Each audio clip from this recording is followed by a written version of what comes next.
யூடியூபில் உள்ள 10 பேர் சேர்ந்து சினிமாவை அழிக்க முயல்வதாக நடிகர் வடிவேலு குற்றம் சாட்டியது தற்போது பூதாகரமாக மாறத் தொடங்கி இருக்கிறது. இந்த விமர்சனத்திற்கு யூடியூபர்களுடைய பதில் என்ன?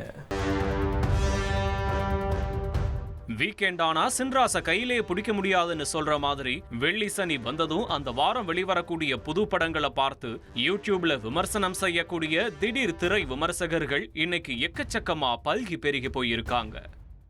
அழிக்கிறாங்க என்ற குற்றச்சாட்டை நீண்ட காலமா தயாரிப்பாளர்களும் திரையரங்க உரிமையாளர்களும் முன் வச்சிட்டு வந்த நிலையில தற்போது நடிகர் வடிவேலுவும் அவரோட ஆதங்கத்தையும் வெளிப்படுத்தி இருக்காரு. கடந்த ஞாயிற்றுக்கிழமை சென்னை காமராஜர் அரங்குல 69வது நடிகர் சங்க பொதுக்குழு நடைபெற்றுச்சு. இதுல கலந்துகிட்ட வைகை புயல் யூடியூபர்கள் பற்றி சொன்ன விஷயம்தான் இப்ப இண்டஸ்ட்ரியில பேசுபொருளாகி இருக்கு. சில நடிகர்களே போட்டி நடிகரோட படம் வெளியாகும் போது இது போன்ற யூடியூபர்களுக்கு பணம் கொடுத்து நெகட்டிவா பேச வைக்கிறதா குற்றம் சாட்டி இருந்தாரு வடிவேலு. அது மட்டுமில்லாம தயாரிப்பாளர் சங்கத்துல இருக்கிறவங்களை கூட இந்த யூடியூபருக்கு போன் போட்டு இந்த படத்தை பேசு, இந்த நடிகரை பத்தி பேசுன்னு கீ கொடுக்கிறதாவும் வெளிப்படையா பேசியிருக்காரு. நடிகர்களோட தனிப்பட்ட வாழ்க்கையில நடக்கக்கூடிய சிறிய விஷயங்களை கூட யூடியூபர்கள் பெருசாக்கி பணம் பார்க்கிறதாவும் இந்த மோசமான செயலை நடிகர் சங்கத்துல ஒருத்தர் கூட கண்டிக்கிறது இல்லைன்னு தன்னோட வேதனையை வெளிப்படுத்தி இருக்காரு.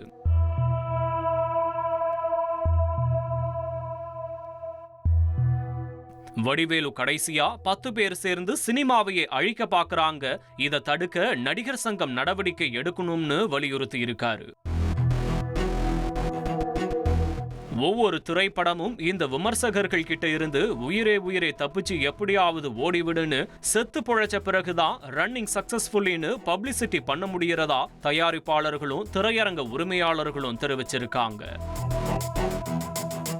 இது மட்டுமில்லாம பணம் கொடுத்தாதான் படத்தையே பார்ப்போம்னு கண்டிஷன் போடக்கூடிய விமர்சகர்களும் காசு கொடுத்தா லாஜிக் மிஸ்டேக்க கண்டுக்காம விட்டுருவோம்னு டிமாண்ட் வைக்கக்கூடிய விமர்சகர்களும் இருக்கிறதா கூறி பகீர் கிளப்புறாங்க. வடிவேலுவோட இந்த விமர்சனத்திற்கு பிரபல யூடியூபர் பிரசாந்த் ரங்கசாமி கண்டனம் தெரிவிச்சிருக்காரு. வடிவேலு எந்த நடிகர் மற்ற நடிகரோட படத்துக்கு எதிராக யூடியூபர்களை தூண்டி விடுறாங்கன்றத ஓபனா தெரிவிக்க வேண்டும்னு வலியுறுத்தி இருக்காரு. அப்படி பண்ணாங்கன்னா அது யாருடைய பிரச்சனை? யூடியூபருடைய பிரச்சனையா இல்ல உங்க நடிகர் சங்கத்தில் இருக்கிற நடிகர்களுடைய பிரச்சனையா? பிரச்சனை எங்கிருந்து ஆரம்பிக்குது? நடிகர் தான் பண்றான் அப்படிங்கிறப்போ நீங்களே சொல்றீங்க சில நடிகர்கள் அப்படிங்கிறீங்க. யார் அந்த சில நடிகர்கள்? சிலன்னே சொல்றீங்க, பேர் சொல்லுங்க. அப்ப அந்த சில நடிகர்கள் பண்றாங்கன்னா நீங்க சங்கம் வச்சிருக்கீங்க அப்படிங்கிறப்போ சங்கத்தின் மூலமா நடவடிக்கை எடுங்க. வடிவேலுவோட சமீபத்திய படங்கள் எதுவும் பாக்ஸ் ஆபீஸ்ல ஹிட் ஆகாத கோபத்துல தான் அவர் இப்படி பேசுறதாவும் பிரசாந்த் சுட்டி காட்டி இருக்காரு. சமீபத்திய வடிவேலனுடைய படங்கள் பாத்தீங்கன்னா தியேட்டர்ல பெருசா ஓடல, இதான் உண்மை. இந்த மாரிசன் ஆகட்டும், இதெல்லாம் நல்ல படங்கள் தான். இதுக்கு முன்னாடி வந்த படமாகட்டும், கேங்கர்ஸ், இதெல்லாம் பாத்தீங்கன்னா கமர்ஷியலா பெருசா பொருளீட்டி தரல தயாரிப்பாளர்களுக்கு, இதுதான் உண்மை. இந்த கோபத்துடைய வெளிப்பாடு தான் இந்த பேட்டி அப்படின்னு நான் நினைக்கிறேன். விமர்சனம் செய்யக்கூடாது என கண்டிஷன் போடுறது ஜனநாயகத்திற்கு எதிரானதுன்னு தெரிவிச்ச பிரசாந்த், நடிகர், ஒளிப்பதிவாளர், டைரக்டர் மாதிரியே யூடியூப்ல விமர்சனம் பண்றதும் ஒரு தொழில், அதை ஒடுக்கணும்னு நினைக்க கூடாதுன்னு அவர்கள் தரப்பு நியாயத்தை முன் வச்சிருக்காரு. இதுதான் கோர்ட்டே சொல்லுது. கோர்ட்டே தெளிவா நீதிமன்றம் தீர்ப்பு அளிச்சிருக்குது. 3 நாள் விமர்சனம் பண்ணக்கூடாதுன்னு கொண்டு போனாங்க. தயாரிப்பாளர் சங்கத்துல இருந்தா போனாங்க, முதல் 3 நாள் பண்ணக்கூடாதுன்னு. கோர்ட் இது ஜனநாயக விஷயம், இதுக்குள்ள தலையிட முடியாது, கருத்து சுதந்திரத்துக்கு சம்பந்தமானது அப்படிங்கறத நீதிமன்றம் தெளிவா எடுத்து வச்சிருக்குது. அதுக்கப்புறம் எதுக்கு எடுத்தாலும் யூடியூபருங்காதீங்க. நீங்க நடிகர் மாதிரி யூடியூபர். பட் நடிகருதுன்னு பெரிய குதிரை கொம்பு கிடையாது, 2 கொம்பெல்லாம் முளைச்சுறது கிடையாது. நடிகர் அப்படின்னாலும் எல்லா வேலையும் மாதிரியும் யூடியூபர் ஒரு வேலை, நடிக்கிறது நடிகன் ஒரு வேலை, தயாரிப்பாளர் ஒரு வேலை, எல்லாமே வேலை தான். அதனால சும்மா யூடியூபர் அப்படின்னாலே ஏதோ அது ஒரு படி கீழே இருக்கிற மாதிரியும், நடிகர்கள் அப்படின்னா மேல இருக்கிற மாதிரியும் அண்ணா வடிவேலு பேசுறாங்க. இது தவறு, இதற்கு கண்டனங்கள்.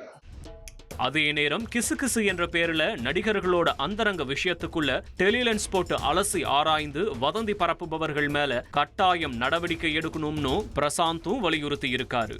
நடிகைகளுடைய பர்சனல் விஷயங்கள்லாம் யாருமே பேசுறதுக்கான தகுதி இல்லை.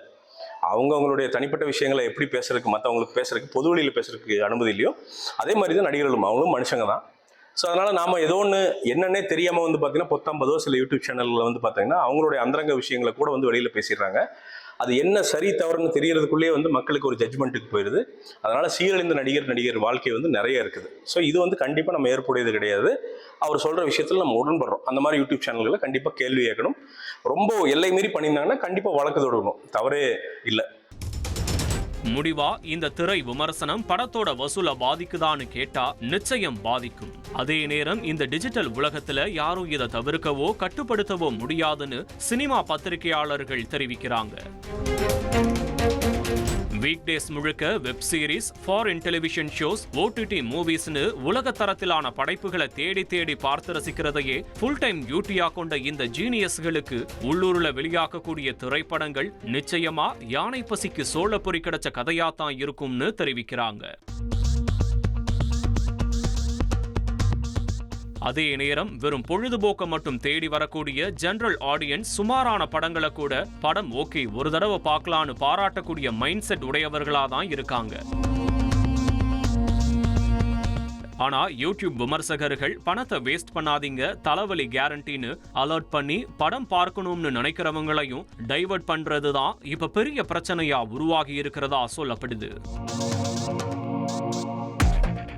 இந்த யதார்த்தத்தை புரிஞ்சுக்கிட்டு திரை விமர்சகர்களும் கண்ணியமா விமர்சனங்களை முன்வைக்கணும்ன்ற கோரிக்கையையும், அதே நேரம் படைப்பாளிகளும் வெறும் மார்க்கெட்டிங்காக பேன் இண்டியா படம் எடுக்கிறத தவிர்த்துட்டு உருப்படியா உலக தரத்துல கதை எழுதி நல்ல சினிமாவை எடுக்க முயற்சிக்கணும்னு சினிமா ஆர்வலர்கள் வலியுறுத்துறாங்க.